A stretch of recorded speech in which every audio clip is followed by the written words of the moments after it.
Halo semuanya, selamat datang di Miss Persepsi dengan gue Miss Teni. Kali ini kita akan membahas mengenai bendera Inggris. Apa sih pendapat teman-teman mengenai bendera Inggris? Yuk kita tanyain. Misi Kak, boleh minta waktunya sebentar? Nah, gue mau nanya ini, kira-kira tahu nggak ya ini bendera apa nih? Itu bendera Inggris. Britania Raya. Inggris. Britania Raya. Britania Raya. Kalau kakaknya ini apa nih? Sama deh kayaknya. Bendera Inggris. Untuk ini bendera Inggris. Bendera Inggris. Kalau kata kakaknya apa nih? Iya, sama Inggris ya, Kak. Inggris kah ya? Bendera Inggris. Kalau Kak Anca apa nih? UK bukan sih? UK. Oke.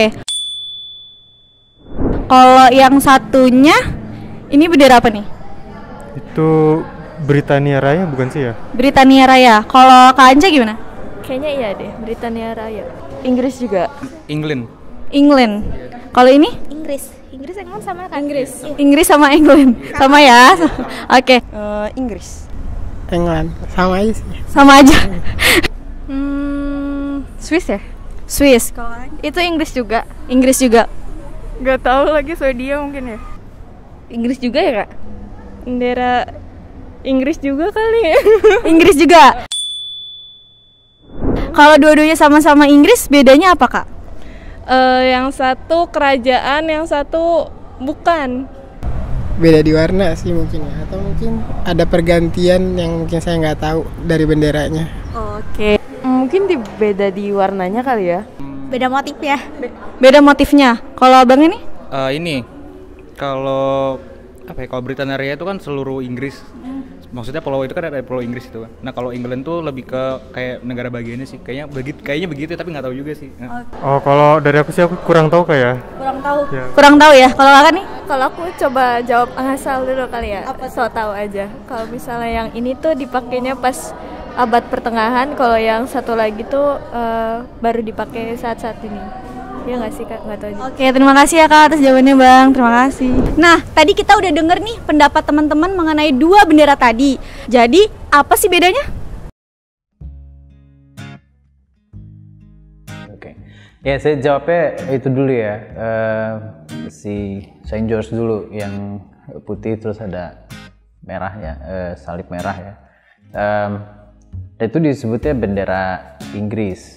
Dalam hal ini berbeda dari Union Jack. Union Jack itu bendera Britania Raya atau United Kingdom gitu. Nah bedanya apa? Ya United Kingdom dia meliputi sebagaimana si benderanya meliputi Skotlandia, meliputi Irlandia Utara ya. Sejak tahun 1921 ada Republik Irlandia kan waktu itu berontak. Tapi jadi sisanya tinggal Irlandia Utara aja. Sama Wales. Nah, tapi di Union Jack kita nggak ketemu secara keseluruhan itu penggabungan dari Scotland, Irlandia Utara. Kalau Scotland kan biru dan putihnya ya, yang silang. Terus Irlandia Utara tuh yang silang merahnya. Terus Inggris maka si tanda tambahnya, si salibnya gitu kan. Nah Wales dalam hal ini dia nggak muncul di benderanya karena sewaktu itu ditetapkan Wales sudah dihitung sebagai bagian dari Inggris gitu. Maka yang Saint George itu mewakili Inggrisnya aja gitu. Dan dia nggak meliputi si Skotlandia, nggak meliputi Wales, nggak meliputi Irlandia Utara gitu. Ya. Nah ya itu untuk mewakili mereka sebagai orang-orang Inggris gitu di masa itu dan ya, jadi ada banyak ininya sih penjelasannya, cuman yang saya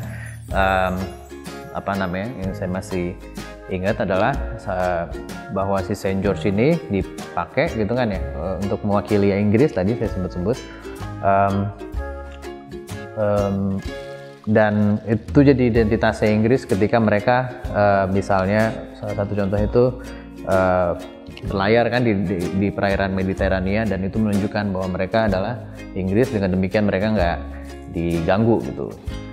Nah terus tapi walaupun ini nggak bisa divalidasi, salah satu hal lainnya adalah King Richard waktu itu yang mengadopsi si Saint George, bendera Saint George. Nah, Saint George ini siapa?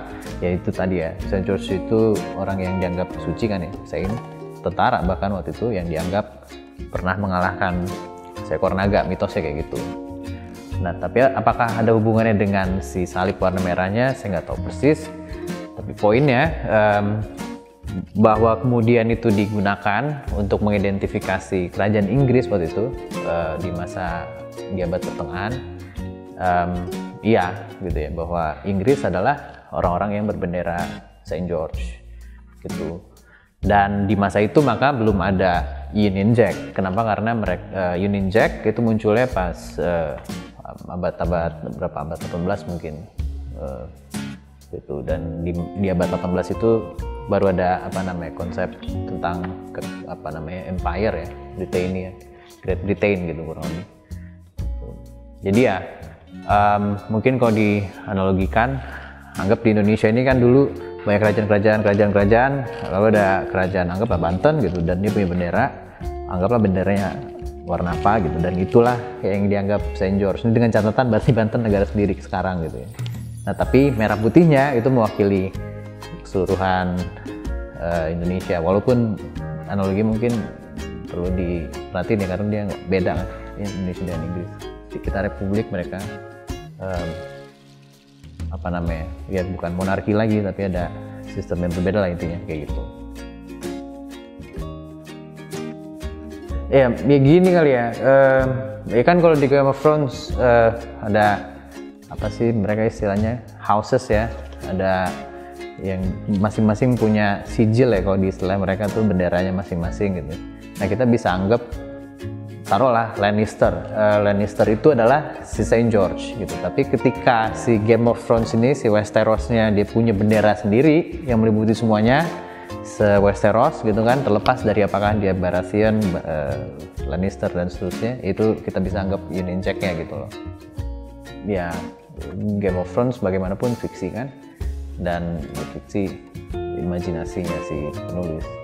Tentu aja boleh aja si penulisnya siapa di R.R. Martin ya, dia ngambil referensi ke sejarah Inggris atau apa ya, lagi dan lagi fiksi ya, bisa dipastikan gitu. Gimana itu berhubungan dengan Australia? Ya saya kira itu ada kaitannya dengan masa dimana Britania Raya mengkoloni daerah-daerah tertentu, salah satunya Australia dan Selandia Baru waktu itu gitu. Dan maka kita bisa anggap ya, secara analogis istilahnya brandingnya ini loh daerah Commonwealth atau Persemakmuran ini milik Inggris juga waktu itu, atau bukan Inggris ya persisnya, miliknya Britania Raya juga waktu itu kayak gitu.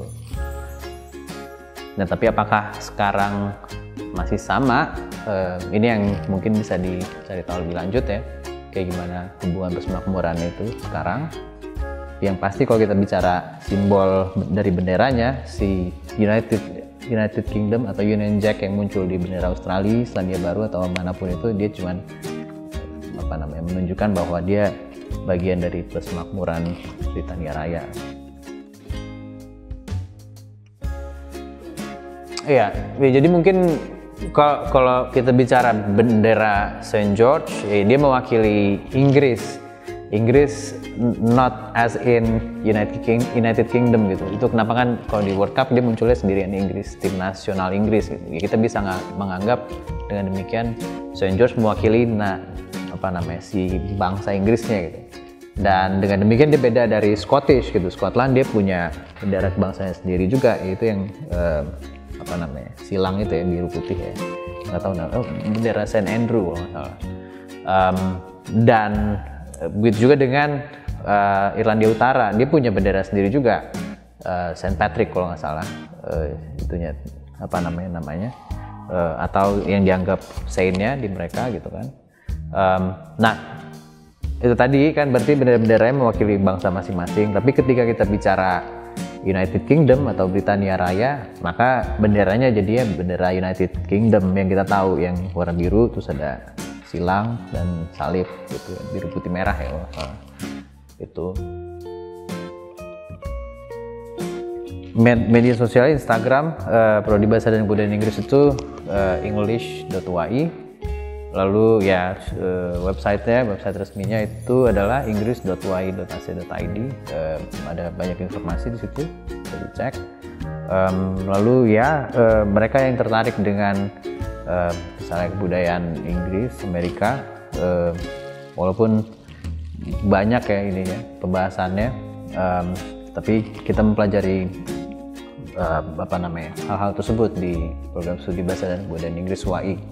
Ya, misalnya susastraannya, lalu produk budayanya seperti misalnya film, terus komik, bahkan adaptasi film juga termasuk. Lalu juga kita bakal membahas seperti apa linguistiknya gitu ya, dari segi maknanya, dari segi struktur kalimatnya, dan masih banyak lagi sebetulnya kalau dipaparkan satu-satu ya. Jadi, dan yang saya pikir juga perlu diketahui orang-orang adalah bahwa mereka yang juga tertarik untuk mencari kemampuan penulisan kreatif yang menerapkan kemampuan bahasa Inggris juga dalam hal tersebut, ya program studi bahasa dan kebudayaan Inggris punya kurikulum yang bisa ngebantu mahasiswanya untuk lebih mahir lagi. Jadi gimana? Udah pada tahu kan mengenai dua bendera yang sudah kita bahas tadi? Kalau teman-teman punya saran mengenai topik yang akan kita bahas di next video selanjutnya, langsung komen di bawah ini ya. See you!